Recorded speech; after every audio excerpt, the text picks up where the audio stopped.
387-38562.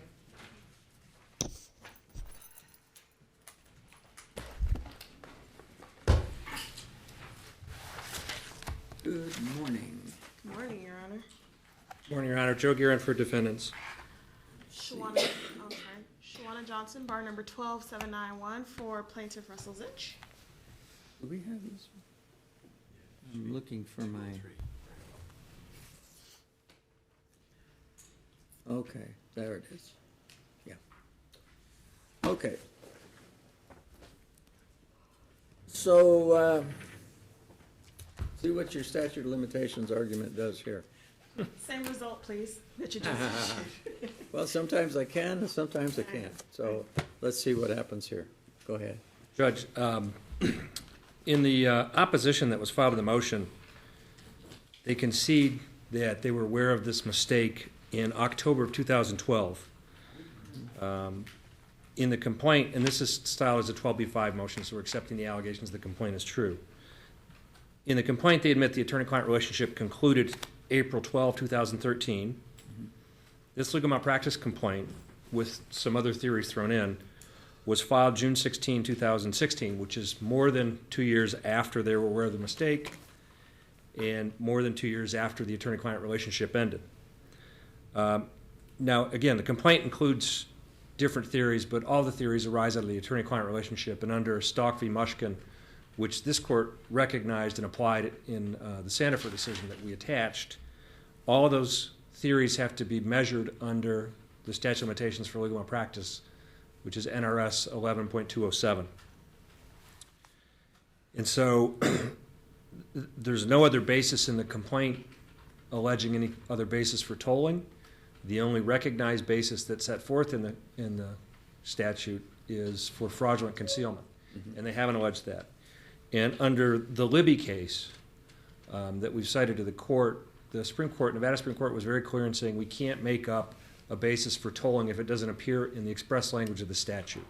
So given that there's nothing other than fraudulent concealment that's allowed by the statute, this theory that a pending state bar grievance somehow tolls the statute of limitations can't be accepted by the court. And so based on all of these cases, including Brady, Your Honor, we think that the case is time barred. I'd note also that we requested costs and fees under Chapter 18 and then Chapter 7 with the Watson-Rounds case. There was no opposition filed to that, so we think that the court should grant the motion in its entirety. Okay. Thank you, Your Honor. I completely disagree with all that, but I'll explain why. All right. So the court is obviously very aware of notice pleading standard, and you just addressed that in the last hearing that you had, that we're talking about not what was proved, what has been alleged. In this case, we've specifically alleged that the legal malpractice didn't end when the attorney-client relationship officially ended. It continued along this time. We all know that an attorney can commit an act of malpractice in the case, but the attorney can continue to harm the client.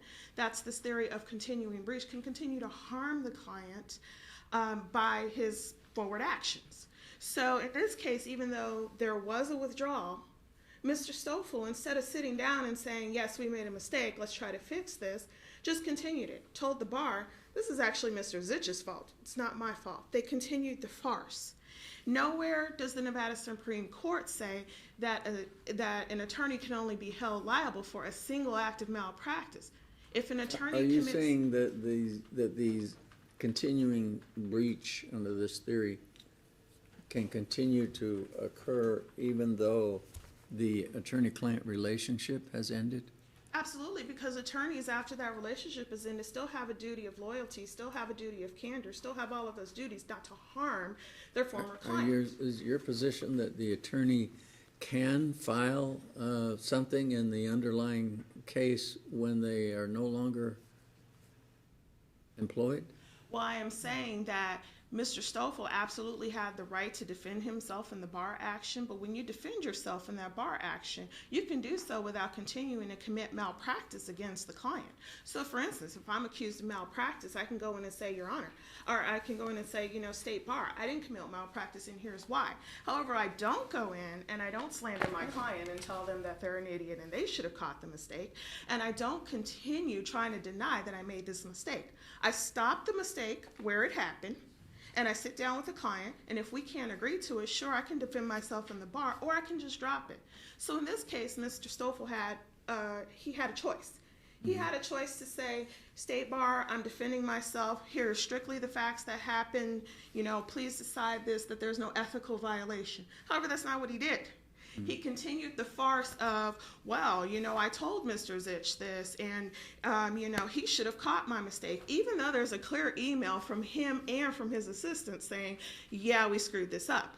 And so what I'm saying is, if we're at the motion to dismiss phase, Mr. Zitch has a right to go forth and try to prove that theory. The theory of continuing breach and of malpractice, that an attorney can commit not only malpractice, but also additional torts after the fact, that's well established. Sure, it doesn't happen all the time, but we're at motion to dismiss. Can Mr. Zitch, if he finds that the facts, if we believe the facts as they are, and that Mr. Stoffel continued this matter and continued trying to conceal this and push him off, can he sustain his burden of proof? Can he go forward? And What were the actions of concealment that your theory here? Well, the theory is not based on concealment, because shortly after Mr. Zitch found the mistake, Mr. Stoffel admitted it. And that's what I'm saying. This is a case of clear admitted malpractice. So if you're going to commit malpractice against your client, you don't then go and continue to commit, breach the duty of loyalty. You don't then go and inflict more emotional distress. You don't then go and try to get him to pay your last fees. You don't then go to the bar and say, his fault, he should have done it. Look, there's this behavior order. You don't compound the mistake, is what I'm saying. And there are 6 causes of action here. There's only one of that causes of action is malpractice. And even though counsel has cited the case that that certain torts committed as a result of the attorney-client relationship do fall into malpractice, there's a respondeat superior claim here. There is a duty of negligent supervision. There is a breach of contract. All of those are separate and apart from whether Mr. Stoffel committed the act of malpractice. Again, the act of malpractice is not in question. So if we're talking about discovery and whether Mr. Zitch should be able to go forward with his case, we have admitted malpractice. So at least based on that, Your Honor should say, look, you get some discovery to prove whether you think the Nevada Supreme Court would apply this theory towards what Mr. Stoffel did here.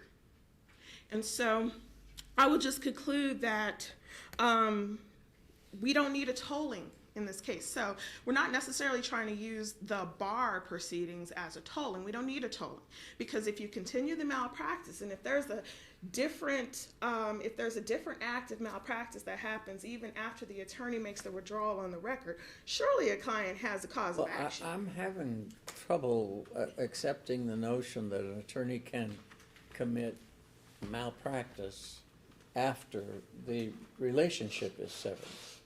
How can an attorney do that? If the attorney continues, if the attorney continues that course of conduct that resulted in the initial malpractice, even if the attorney withdraws on record, on paper, and says, I'm no longer your attorney, you could still harm your client. That's why we can't go after we're done with a client and go slander him. Your theory of how he continued to harm your client is based on what actions? Based on the actions of what he told the bar, based on, basically in the bar complaint, he literally said, this is Mr. Zitch's fault. He should have caught this. We didn't commit any malpractice. He perpetrated the idea that even though he knew he committed malpractice, he continued to harm Mr. Zitch. And if we're talking about real damages here, you're asking, how did he continue to harm Mr. Zitch? Mr. Zitch is still out at $27,000. At no point has Mr. Stoffel brought his carrier to the table and said, we're going to pay it to quash this. I know that if I commit a mistake, I'm either going to say mea culpa or I'm going to fight it. But I'm also not going to call my client a liar to the bar. I mean, that's defamation. And also, his law firm continued this. At some point, my law firm, when I used to work for one, might sit down and say, okay, well, regardless of what our attorney did, you know, we're not going to continue this farce. We had a duty to supervise him, and therefore, you know, we didn't do it. Let's come to a conclusion. So what I'm saying, Your Honor, to answer your question, even if you won't let Mr. Zitch go forward on the malpractice claim, there's 5 other causes of action that are complete and distinct from the malpractice. There's the duty to supervise. There is the the intentional infliction of emotional distress. And you know, I know people don't like to throw that in, and they say that's, you know, breach of good faith and fair dealing and intentional infliction are just throwaways, but they're not, because we're dealing with cash money that is gone from Mr. Zitch as a result of this mistake. We're also dealing with breach of contract and the negligent hiring, training, supervision, and retention. So in sum, I'll conclude. We have a lawsuit here that, yes, there's statute of limitations arguments. We get that.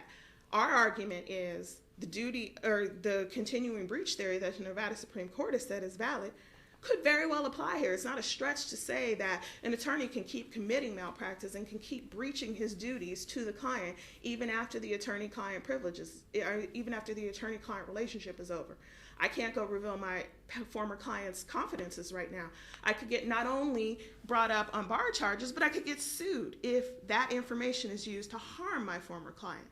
So I would just say that based on notice pleading and based on what we have here, just like you did in the last hearing, there's enough facts here to go forward, and there's enough factual questions to where we need to hammer this out through a case, and Mr. Zitch should be able to have his day in court. Judge, very briefly, the harm that's at issue is a $25,000 retirement account that was distributed in a judgment, an amended judgment of August 3rd, 2012. Knowledge that there was confusion or some sort of error was admitted, and counsel concedes that Mr. Zitch was aware of that in April 2012. So that's the harm that we're looking at, and those are the material facts that constitute the cause of action. Everything that may have happened with the state bar, there's no separate harm that arises from that. The harm that we're looking at is the $27,000. And statements that are made, an attorney's privilege to make statements to defend themselves in proceedings like that would be covered by litigation privilege. So anything that was said in response to the bar is covered by litigation privilege. It's not a separate or continuing harm. The harm that's at issue is, hey, you didn't distribute this $27,000 correctly in a judgment that was entered in August 2012.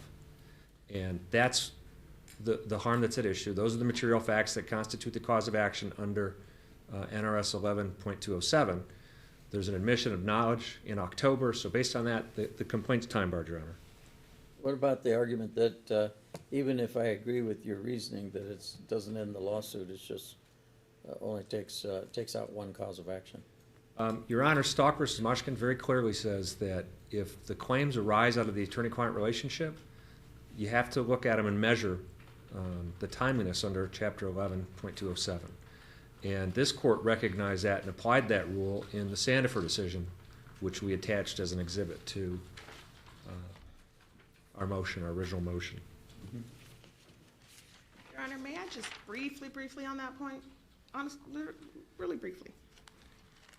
Not everything that you can sue an attorney for arises to the level of malpractice. The bar polices malpractice. Your attorney can commit a mistake, but if you walk outside of here and he punches you, that's a different cause of action altogether. Well, does your complaint contain any of that kind of language? Respondeat superior.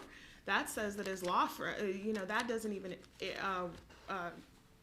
implicate the statute of limitations or malpractice. Breach of contract can arguably say that there is a separate duty apart from the attorney-client privilege not to let your level of representation fall below a certain standard. You can still breach your contract. If I overcharge my client for fees, that's a breach of contract that does not arise to malpractice but still is actionable. And breach of the covenant of good faith and fair dealing, the court probably might agree that based on the case law that might fall under the malpractice claim. I still don't think that the malpractice claim is time barred, but I could understand that argument. And then the intentional infliction of emotional distress, that just continues. You have a 65-year-old man, I believe he's 65, who's out of $27,000 and trying to watch his money. Having to continually go through this and then having to respond to Mr. Stoffel's bar complaint that it's somehow his fault and that he should have caught the mistake, that is, sure, I might have thick skin, you might have thick skin, but to somebody who's retired, $27,000 is a lot of money. So I'm just asking that the court deny the motion. Your motion, so you get the last word. Anything more? Your Honor, just one point of clarification. The bar doesn't police malpractice. The bar looks at ethical violations. Yeah. That's it. I'm sorry, you're right. Okay. I am going to take one more look at this to determine whether my initial predilection was correct or not. So we'll put this on the Chamber's calendar for next Monday. 9/19. Thank you, Your Honor. No Thank you. business. We just, you'll just give us an order. Yeah, or do we'll let you know. Thank you, Your We'll Honor. enter a minute order, and it'll ask one side or the other to do To the do the order. order on it, yeah. Thank you, Your Honor. Thank you, Your Honor. All right, thank you. Page 10, 1209.